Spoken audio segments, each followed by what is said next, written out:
आजच आम्ही इंटरव्ह्यू ठेवल्या होत्या आणि त्या इंटरव्ह्यूमध्ये आमचे इच्छुकांचे फॉर्म जवळजवळ 75 फॉर्म आमच्याकडे आले होते. त्याच्यातून आत्तापर्यंत इंटरव्ह्यू चालूच आहेत. काय अजून आता थोडेफार राहिलेले आहेत आणि चांगलं प्रतिसाद लोकांनी आम्हाला दिलेलं आहे. लोकांची गर्दी भरपूर झालेली आहे. आता नवीन पुन्हा इच्छुक आमच्याकडे भरपूर आहेत, म्हणजे झुमड आमच्याकडे लागलेले आहे. एवढे इच्छुकांचे फॉर्म आमच्याकडे येत आहेत. तर राष्ट्रवादी काँग्रेस पक्ष ह्या कल्याण डोंबिवलीमध्ये खूप जोरात आहे आणि आमच्या युतीच्या तर्फे जवळजवळ आमचा असा मानस आहे का महापौरसुद्धा आमचा युतीतच बसू शकेल. युती म्हणजे आघाडीचा. महाविकास आघाडीमध्ये काँग्रेसचं म्हणणं आहे की स्वतः स्वबळावर लढण्याचा नारा देते काँग्रेस. शिवसेना आणि उभाटा आणि मनसे एकत्रित लढत आहेत. म्हणजे याच्यावर काय आहे नेमकं समीकरण काय? तसं काही आमच्यापर्यंत अजून तर आलेलं नाही, पण आम्ही आघाडी करणार आहोत. आघाडी आमची होईलच.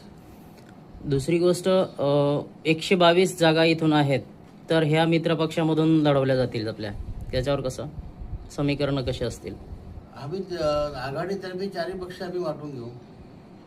बरं. आणि दुसरी गोष्ट, विदर्भामध्ये वंचित बहुजन आघाडीला राष्ट्रवादी सोबत घेतलेलं आहे, शरद पवार गटासोबत. तर इथे त्याच्याबद्दल काय तुम्हाला माहिती घेणार आहेत सोबत, कसं काय? तसं काय आम्हाला माहिती नाही. ओके. आता बाळासाहेब आंबेडकर मुंबईमध्ये उतरलेले आहेत महानगरपालिकेच्या निवडणुकीसंदर्भात. त्याच्याबद्दल काही नाही माहिती. बाळासाहेब आंबेडकर जरी मुंबईमध्ये उतरले असतील आणि ते आमच्याकडे येत असतील, आमच्याच हातमिरवणी करत असतील, तर आम्ही एकत्र होऊ. विदर्भामध्ये त्यांनी युती केलेली आहे. हो, इकडे होत असेल तर आम्ही करू, पण आमचे वरिष्ठ जे सांगतील ते टायमाला आम्ही करू. त्या टायमा वरिष्ठांचा आदेश आम्हाला आला तर आम्ही त्यांची युती करत तयार आहोत.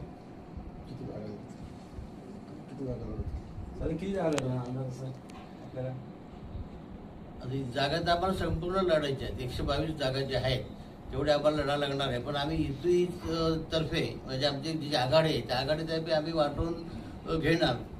2-2, 3-3 काही कोणाला कमी जास्त लढावं लागतील. कोणाकडे उमेदवार आहेत, कोणाकडे नाही. पण आज आमच्याकडे उमेदवार भरपूर आहेत. आज जवळजवळ 80% मुलाखत झाल्या आमच्या. अजून येणार आहेत फॉर्म. येतात, आता सुद्धा तुमच्या समोर फॉर्म आलेत. दुसऱ्या पक्षात लोक आले तर आपल्याकडे दुसऱ्याकडे पक्षाकडे आल्यानंतर आमच्याकडे जी जागा राहील त्या जागेमध्ये आम्ही बसवण्याचा प्रयत्न करू. त्यांना